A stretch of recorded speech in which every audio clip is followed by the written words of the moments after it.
दोस्तों, अस्सलाम वालेकुम, गुड आफ्टरनून, देन नमस्ते। मेरे सभी दोस्तों को, सभी बहन भाइयों को मेरी तरफ से जय हिंद।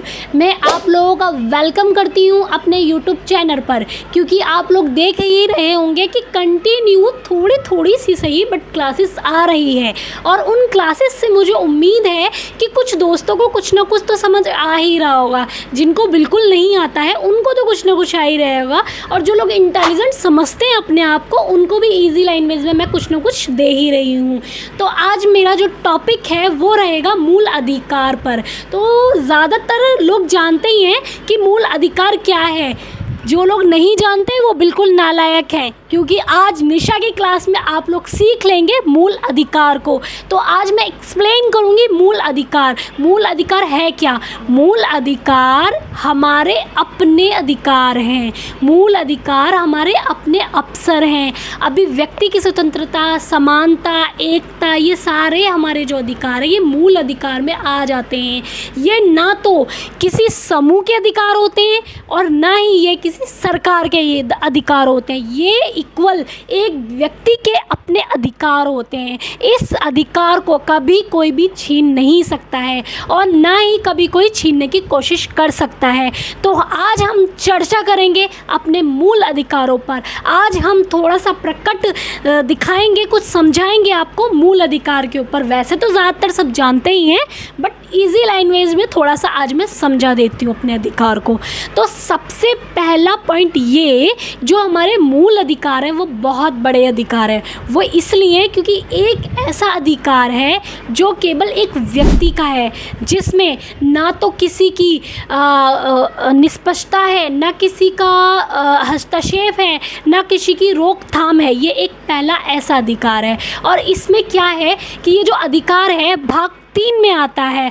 अनुच्छेद 12 से 35 तक एक्सप्लेन किया गया है मूल अधिकार को। मूल अधिकार को एक्सप्लेन किया गया है 12 से 35 तक। तो आप अंदाज़ा लगा सकते हैं कि ये जो मूल अधिकार है इसकी वैल्यू कितनी ज़्यादा है, इसकी इम्पोर्टेंस कितनी ज़्यादा है। तो इन इम्पोर्टेंस में हम बात करते हैं सबसे पहले अनुच्छेद 12 की। तो हमारे अनुच्छेद 12 में हमें एक्सप्लेन किया गया है कि हमारे अधिकार को कोई छीन नहीं सकता, कोई रोकथाम नहीं कर सकता। लेकिन हमारा अधिकार है, जैसे कि हमें अधिकार दे दिया कि आपका मूल अधिकार है, आपको अभिव्यक्ति की स्वतंत्रता है, समानता है, एकता है।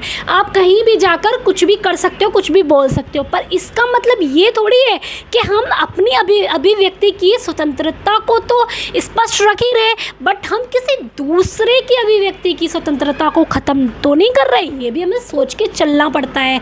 तो हम अपने अधिकार को तो यूज़ कर ही रहे हैं, बट हम अपने अधिकार को यूज़ इस तरीके से करें जैसे दूसरे पर्सन को हमारे अब मूल अधिकार से उसके अधिकार को छीना ना जाए, मतलब उसके अधिकार का उल्लंघन ना हो। जैसे एग्जाम्पल मैं दे देती हूँ, अगर हमें अभिव्यक्ति की स्वतंत्रता है, आज़ादी है, बोलने का अधिकार है, तो इसका मतलब ये नहीं है कि हम किसी के बेडरूम में चले जाएंगे, ये नहीं है कि हम किसी के घर में जाकर बैठ जाएंगे, ये नहीं है कि हम लाउड स्पीकर से सॉन्ग बजाएंगे। अगर हम ऐसा करते हैं तो हम अपराधी ठहराए जाएंगे, क्योंकि अगर वही अधिकार हमारा भी है तो वही अधिकार दूसरे पर्सन का भी है।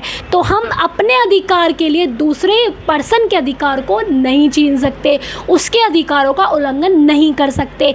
तो हमें इस स्टेटमेंट एकता बनाकर रखनी है। हम जब भी कोई अपना अधिकार या अपनी अभिव्यक्ति की कोई भी चीज़ हम व्यक्त करते हैं, तो हमें ये ध्यान रखना है कि हमारे विचारों से या हमारे कुछ कार्यों से कार्य अगर हम करते हैं, उन कारणों से किसी दूसरे व्यक्ति के अधिकार का उल्लंघन हो रहा है तो हमें समस्त सज़ा मिलेगी। और ये तय किया गया है अनुच्छेद 12 में, क्योंकि अगर हम किसी एक व्यक्ति को उसे आज़ादी दे देंगे तो वो सिर्फ अपना देखेगा ना, वो दूसरे व्यक्ति की तो नहीं देखेगा।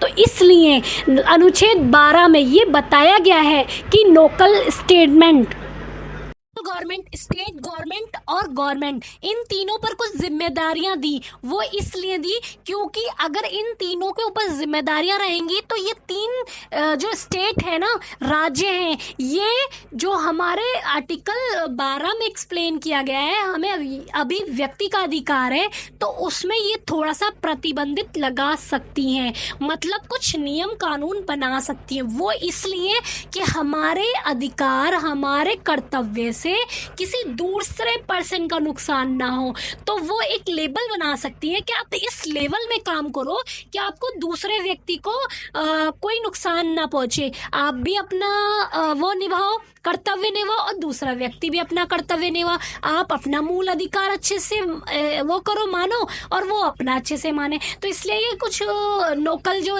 वो है, गवर्नमेंट है, वो लगाई गई हैं, उनको ये जिम्मेदारी दी गई है कि वो थोड़ा सा ध्यान रखें इन चीज़ों का, ताकि लोगों के बीच में असमानता ना फैले, एकता बनी रहे। इसीलिए आर्टिकल 12 में सबसे पहले यही बात की गई है कि हमें अपने अधिकार के आगे दूसरे के अधिकार का उल्लंघन नहीं करना है।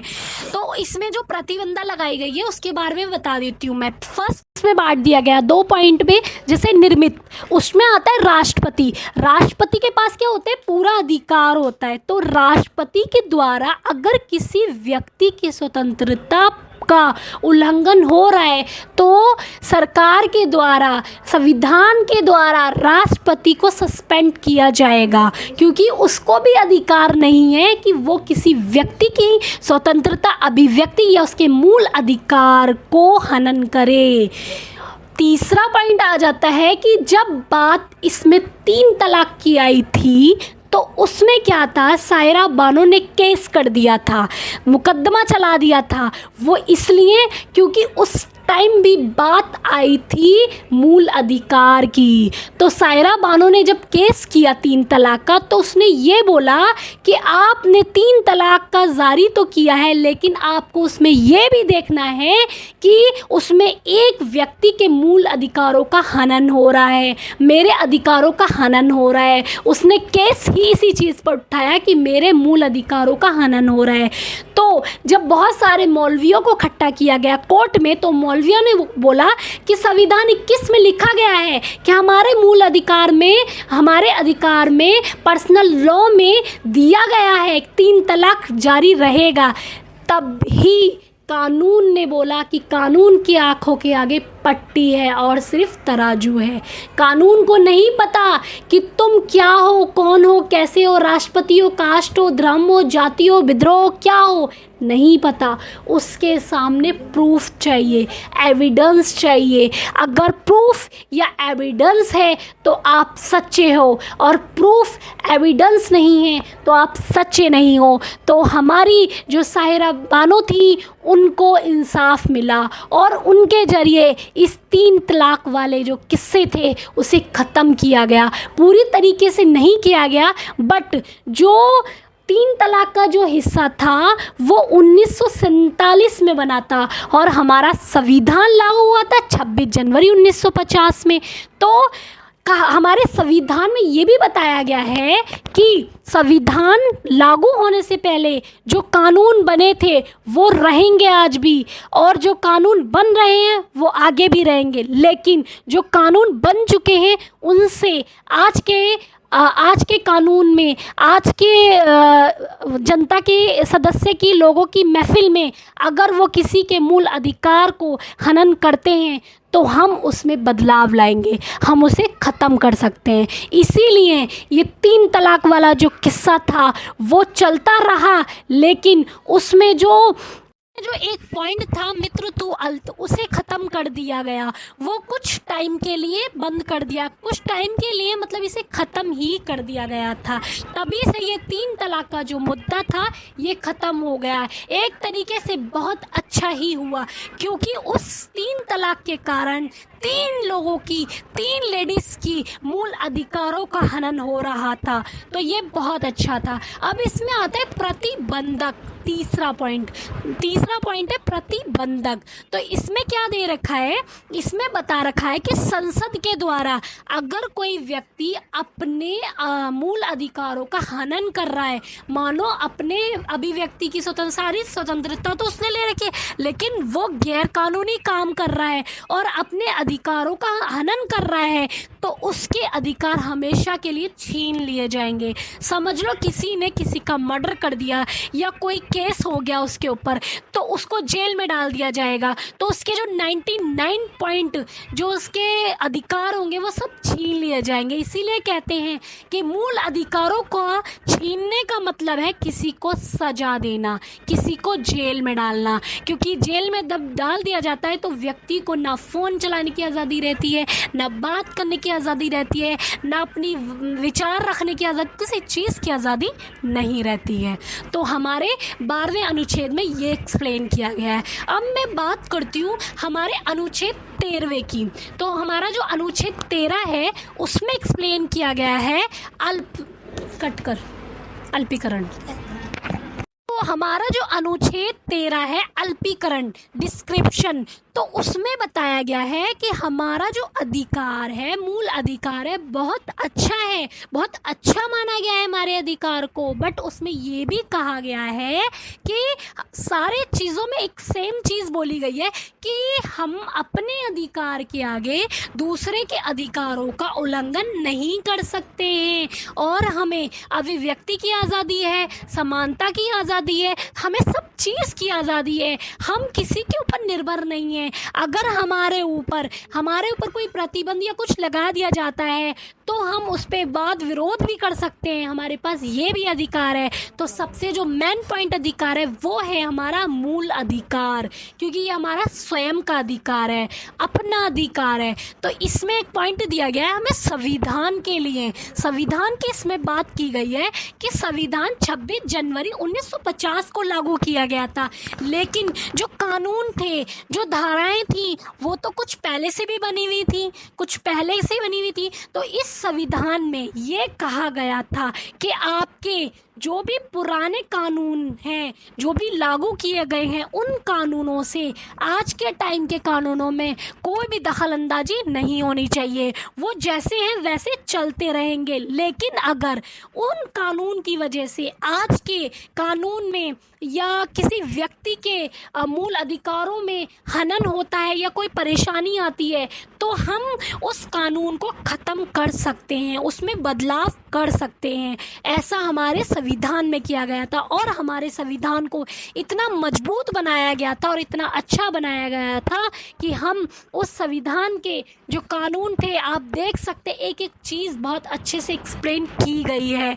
तो उसमें ये तो बता दिया गया कि पहले जो कानून बने हैं वो आज के कानून को दखलंदाजी ना दें, उल्लंघन ना करें, और जो आज के कानून बने हैं वो आने वाले टाइम में ना तो उल्लंघन करें और ना ही उन्हें वो दें, समाप्त दें, मतलब टाइम दें, कुछ करें। तो जो कानून चलते आ रहे हैं वो वैसे ही चलेंगे, लेकिन अगर उन कानून की वजह से किसी का प्रतिबंधित होता है, किसी का रुकता है कुछ, तो हम उसे रोक सकते हैं। तो ये हमें 13वें अनुच्छेद में बताया गया है। आज मैं सलूट करती हूँ उन संविधान विधायक को जिन लोगों ने संविधान बनाया। वो इतने सच्चे और ईमानदार थे कि उन्होंने हमारे भारत के संविधान को मजबूत बनाया। अगर आज के टाइम पे हमारा संविधान नहीं होता तो ये सरकार हमें बेच कर खा गई होती, हमारी जो भी संसद थी, जो भी प्रॉपर्टी थी, सब बेच कर खा गई होती, क्योंकि संविधान ही एक ऐसा महत्वपूर्ण दस्तावेज है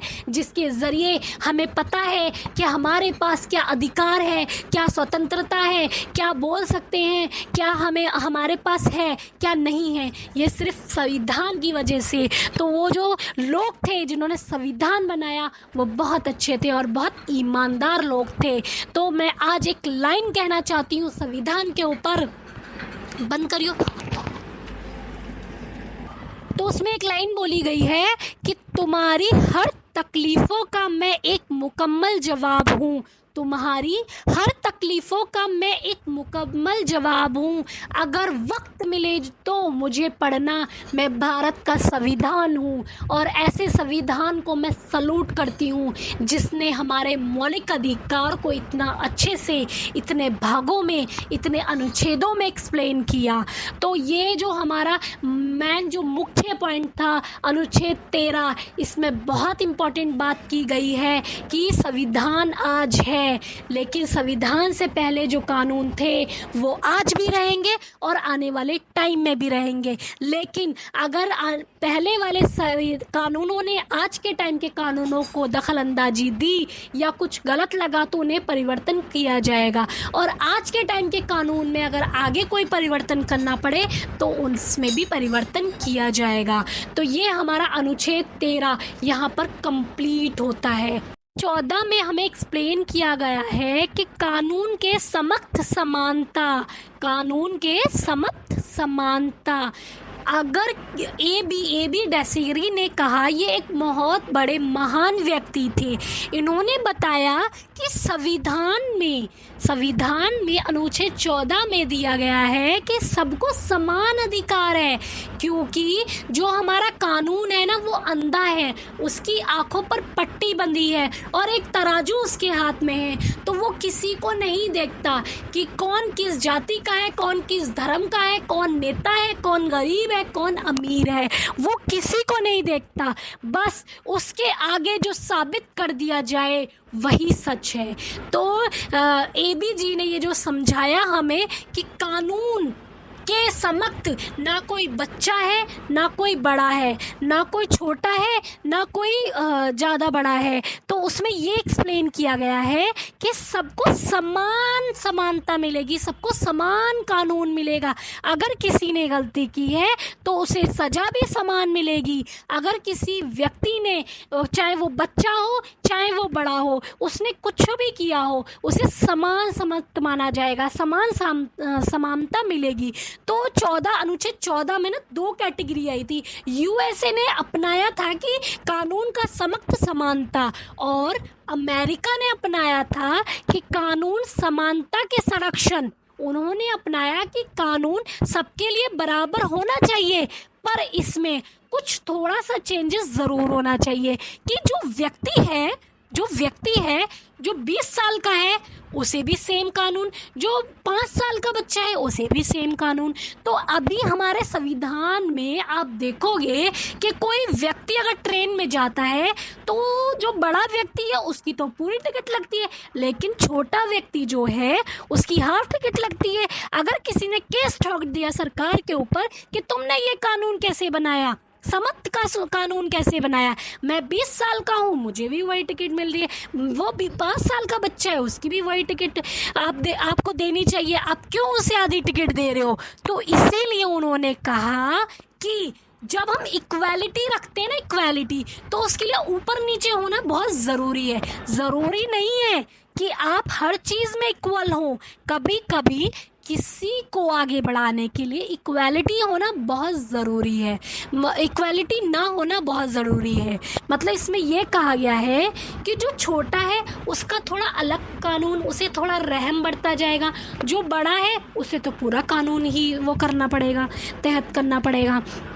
तो 2 पॉइंट, पहले पॉइंट में समक्ष समानता बता दिया और सेकंड पॉइंट में समानता का संरक्षण बता दिया। तो इसमें 2 इक्वालिटी में समझाया गया। तो हमारे भारत में जो अपनाया जाता है वो यही अपनाया जाता है कि अगर कोई व्यक्ति मुश्किल परेशानी में है तो उसे आरक्षण मिल जाएगा, थोड़ा सा एक्सप्लेन उसको आरक्षण में मिल जाएगा। अगर कोई व्यक्ति अच्छी पोस्ट पर है और कोई बड़ा है तो उसे आरक्षण कम मिलेगा। जैसे कि मैं एग्जांपल बता देती हूँ, मानो किसी 15 साल के लड़के ने मर्डर कर दिया हो तो उसे नाबालिग ही कहा जाएगा और उसे ऐसी जेल में ले जाया जाएगा जहाँ उसके मौलिक अधिकारों को ना छीना जाए, क्योंकि वो बच्चा है, अभी आगे जाके वो पढ़ सकता है, अपनी लाइफ बना सकता है, क्योंकि उसके पास सुधारने का मौका मिल जाता है, उसके पास मौका होता है। सरकार उसे अवसर दे देती है कि तुम्हारी उम्र कम है तो तुम अपनी उम्र के अकॉर्डिंग आगे जब आपकी समझ आएगी तो आप समझ सकते हो। लेकिन वही 30 साल का व्यक्ति अगर मर्डर करता है तो उसे पूरी सज़ा मिलेगी और उस पर कोई रहम नहीं बरता जाएगा, उसके सारे मौलिक अधिकारों को छीन लिया जाएगा, क्योंकि वो ऑलरेडी समझदार है और उसने ये जो भी किया है वो समझदारी में किया है, तो उसके मौलिक अधिकार को छीन लिया जाएगा। लेकिन वहीं बच्चे के मौलिक अधिकार को नहीं छीना जाएगा, उसको पढ़ाई का अधिकार दे दिया जाएगा, वो जेल में रह के पढ़ सकता है, कोई काम भी कर सकता है। तो उसके मौलिक अधिकार को थोड़ा सा, कहते हैं ना, थोड़ा सा डिस्क्रिप्शन होना चाहिए, वो अकॉर्डिंग टू देखने के अकॉर्डिंग से, मतलब क्या किसकी क्या एज है, एज इक्वालिटी को देखने के हिसाब से थोड़ा सा चेंजेस होना भी ज़रूरी है। तो हमारे जो इस अधिकार में अनुच्छेद 14 में जो एक्सप्लेन किया गया है वो यही एक्सप्लेन किया गया है कि इक्वालिटी रखनी चाहिए पर कंडीशन के अकॉर्डिंग, कंडीशन टू कंडीशन। इससे क्या रहेगी, एकता को बनाए रखेंगे, थोड़ा सा ऊपर थोड़ा सा लो, तो ये एकता हमारी बनी रहेगी। इसलिए 14वें अनुच्छेद में ये एक्सप्लेन किया गया है। 15 में एक्सप्लेन किया गया है सरकार और पब्लिक, इन दो पॉइंट्स को लिया गया है अनुच्छेद 15 में। इसको मैं थोड़ा सा अच्छे से एक्सप्लेन करूँगी क्योंकि ये जो 15 अनुच्छेद है ये बहुत इम्पॉर्टेंट है। वो इसलिए कि इसमें 5 कैटेगरी ले रखी हैं, जाति, धर्म, लिंग, वंश, जन्म। इन 5 कैटेगरी के ऊपर कभी भी भेदभाव नहीं होना चाहिए, ना ही होता है। जाति के आधार पर कभी भेदभाव नहीं होना चाहिए क्योंकि ऊंची जाति नीची जाति कोई जाति नहीं होती, संविधान कानून के आगे कोई जाति नहीं देखी जाती। धर्म के आधार पर कभी भेदभाव नहीं होना चाहिए क्योंकि जब कोर्ट में केस जाता है तो वहाँ पर धर्म नहीं पूछा जाता। मैंने जैसा कि बताया हमारे कानून पर पट्टी बंधी है तो वहाँ पर नहीं देखा जाए। लिंग के आधार पर भेदभाव नहीं होना चाहिए कि ये लड़की है या ये लड़का है, तो लिंग के आधार पर भेदभाव भी नहीं होना चाहिए। वंश के आधार पर भी भेदभाव नहीं होना चाहिए और जन्म के आधार पर भी भेदभाव नहीं होना चाहिए। पर ऐसा हमारे संविधान में अनुच्छेद में एक्सप्लेन किया गया है। पर आज के टाइम में समझा जाए तो ये तो माना ही जाता है कि तुम बिहार के हो, तुम्हारा जन्म बिहार से हुआ है, तुम बिहारी हो, तुम्हारा जन्म मध्य प्रदेश से हुआ है तो तुम मध्य प्रदेशी हो, तुम अमेरिका के हो, तुम यहाँ के हो, तुम वहाँ के हो। लोगों के माइंड में थोड़ा सा परिवर्तन है, लेकिन उनको ये ज़रूर देखना चाहिए कि हमें इन चीज़ों पर कभी भी भेदभाव नहीं करना, क्योंकि जो लोग थोड़ी सी नॉलेज उनके अंदर होती है तो वो ये ज़रूर देख लेते हैं कि हमारे कानून की आँखों में पट्टी बंधी है, वहाँ पर जो साबित कर दिया जाए वही सच होता है, जो बता दिया जाए वही सच होता है, जो डॉक्यूमेंट के थ्रू सबमिट कर दिया जाए वही सच होता है। तो इन 5 कैटेगरी पर कभी भी भेदभाव नहीं करना चाहिए। अब इसमें आ जाता है थोड़ा सा आरक्षण। इसमें 2 पॉइंट दे रखे हैं। पहला तो ये हमें भेदभाव नहीं करना चाहिए। सेकंड पॉइंट में हमें इसमें दिया गया है कि अगर आप किसी को आगे बढ़ाने के लिए, किसी की मजबूरी की वजह से किसी को आगे बढ़ाने के लिए भेदभाव कर रहे हैं तो वो गलत नहीं है। मान लो कि आज हम कहते हैं आरक्षण, बहुत बड़ा पॉइंट आ जाता है आरक्षण। अनुच्छेद 15 में इसको एक्सप्लेन किया गया है आरक्षण को। लोग कहते हैं, जिनको आरक्षण मिल रहा है वो लोग कहते हैं कि आरक्षण बहुत अच्छा है, जिनको आरक्षण नहीं मिल रहा है वो लोग कहते हैं कि आरक्षण को ख़त्म कर दिया जाए। तो मैं इन दोनों पॉइंट को एक्सप्लेन कर देती हूँ। जो लोग ये कहते हैं कि आरक्षण बहुत अच्छा है तो मैं बता देती हूँ आरक्षण सिर्फ उन लोगों के लिए हैं जो कि नीचे हैं, जो ऊपर विकसित हो रहे हैं विकास कर रहे हैं उनको कोई रोक नहीं सकता, वो तो आगे विकास करते ही रहेंगे। लेकिन जो लोग विकास नहीं कर पा रहे हैं उनको सरकार थोड़ा सपोर्ट देती है ताकि वो ऊपर से उनको नीचे से उनको ऊपर लाया जा सके, उनको आपके बराबर करा जा सके। क्योंकि उनके पास कुछ नहीं होता, पैसे नहीं होते, घर की मजबूरियां होती हैं, कुछ की जातियां, जैसे हम तो नहीं मानते जातियों को, लेकिन आजकल के लोग माइंड में रखते हैं जाति धर्म को, तो उस पर भी भेदभाव करने लग जाते हैं। तो उसमें जो होता है पॉइंट, तो उसमें क्या करते हैं, जो लो होते हैं ना उनको थोड़ा आरक्षण के थ्रू उठाने की कोशिश की जाती है, उनको थोड़ा सा उठाने की कोशिश की जाती है, इसीलिए आरक्षण को लाया गया है। और आरक्षण का मेन पॉइंट यही है कि अगर जो व्यक्ति आगे बढ़ रहा है वो तो आगे बढ़ ही रहा है, लेकिन जो व्यक्ति नीचे है उसको हम थोड़ा सा ऊपर ला सकें, उसको इक्वल कर सकें, ताकि इक्वालिटी को आगे बढ़ाया जा सके। तो हमारे भारत में आरक्षण दिया गया है और मैं मानती हूँ आरक्षण देना भी चाहिए, क्योंकि आरक्षण की वजह से जो हमारे बहन भाई पीछे हैं, जो बिछड़े हैं, उनको हम आगे उठा सकते हैं, आरक्षण की मदद से उनको हम आगे पहुंचा सकते हैं। तो ये जो नेगेटिविटी है लोगों के अंदर कि आरक्षण को ख़त्म करना चाहिए, तो आप ये देख चुके होंगे कि मोदी जी भी कह चुके हैं आरक्षण को 50 साल तक कोई ख़त्म नहीं कर सकता। हर अपने लेक्चर में जो प्रधानमंत्री नेता जो भी आता है वो यही कहता है कि आरक्षण को ख़त्म नहीं किया जा सकता, क्योंकि उनको भी तो चुनाव जीतना है।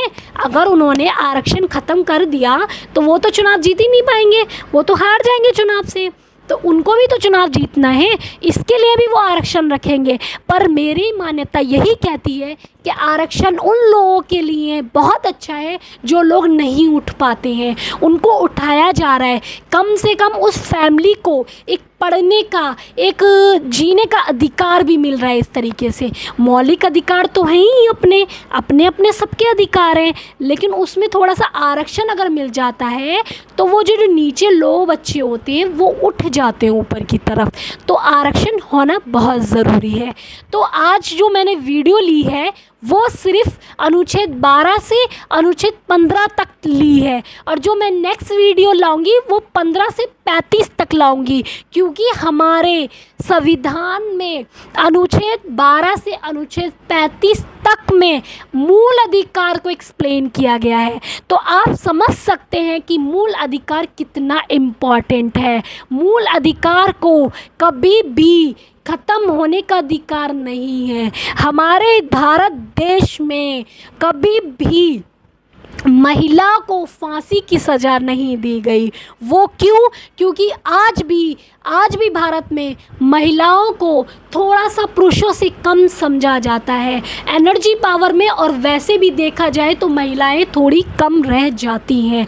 लेकिन इसी आधार पर थोड़ा सा महिलाओं को आरक्षण भी मिला है आगे बढ़ने के लिए। तो हम ये जो 15 अनुच्छेद तक मैंने पढ़ाया, उम्मीद है कि आप लोगों को बहुत अच्छे से समझ आ चुका होगा आरक्षण 15 तक, अनुच्छेद 15 तक। तो जो मेरी नेक्स्ट वीडियो रहेगी 15 से 35 तक रहेगी, तो उसमें आप पूरा अच्छे से इक्वली तरीके से मूल अधिकार को समझ जाएंगे। तो मेरा जो महत्व है वो यही है कि आप लोगों को मूल अधिकार को जानना बहुत ज़रूरी है, क्योंकि जिस व्यक्ति को अभी तक उसके मूल अधिकार नहीं पता है तो वह व्यक्ति लाइफ में कुछ नहीं कर सकता है। तो सबसे पहले अपने मूल अधिकारों को जानो और समझो, और उसके साथ साथ ये भी समझो कि हमारे तो मूल अधिकार हैं ही, लेकिन हम किसी दूसरे के मूल अधिकारों का उल्लंघन नहीं कर सकते, इनको भी समझना पड़ेगा। इसीलिए आज के टाइम में जो ये हिंदू मुस्लिम हो रहा है इसे भी थोड़ा ख़त्म किया जाए, क्योंकि हम मुस्लिम हैं तो हमारे पास अपने मूल अधिकार हैं, और जो हिंदू व्यक्ति हैं उनके पास अपने मूल अधिकार हैं। तो हमें अपने मूल अधिकारों को आगे बढ़ाने के लिए दूसरे के मूल अधिकारों को ख़त्म नहीं करना चाहिए, सबको इक्वालिटी के साथ रहना चाहिए। यही हमारे संविधान में दिया गया है कि सबको इक्वल रहना चाहिए, तभी तो हमारे संविधान को इतना अच्छा और इतना प्रकाश डालकर बनाया है हमारे महत्वपूर्ण भीमराव अंबेडकर जी ने, जिनके जिनके साथ होता था कि वो क्लास से बाहर पढ़ते थे, और उसी एक बच्चे ने एक ऐसा संविधान बनाया जो हमारी आने वाली 80 भी पुश्तियाँ होंगी ना, 80 जन्म भी हो जाएंगे, तब भी वो ऐसा संविधान नहीं बना पाएंगे। वो चेंजेस तो करते रहेंगे बट ये संविधान कभी ख़त्म नहीं कर पाएंगे, क्योंकि इन संविधानों में हर मूल अधिकार है, हर स्वतंत्रताएं हैं, हर समानताएं हैं, सब चीज़ों को बहुत सोच समझ के और ईमानदारी के साथ दिया गया है। तो उम्मीद है कि आज का जो मेरा सेशन है आप लोगों को थोड़ा बहुत समझ आ चुका होगा। तो नेक्स्ट सेशन में हम बात करेंगे 15 से 35 तक की। ओके दोस्तों, गुड नाइट, जय हिंद, जय भारत।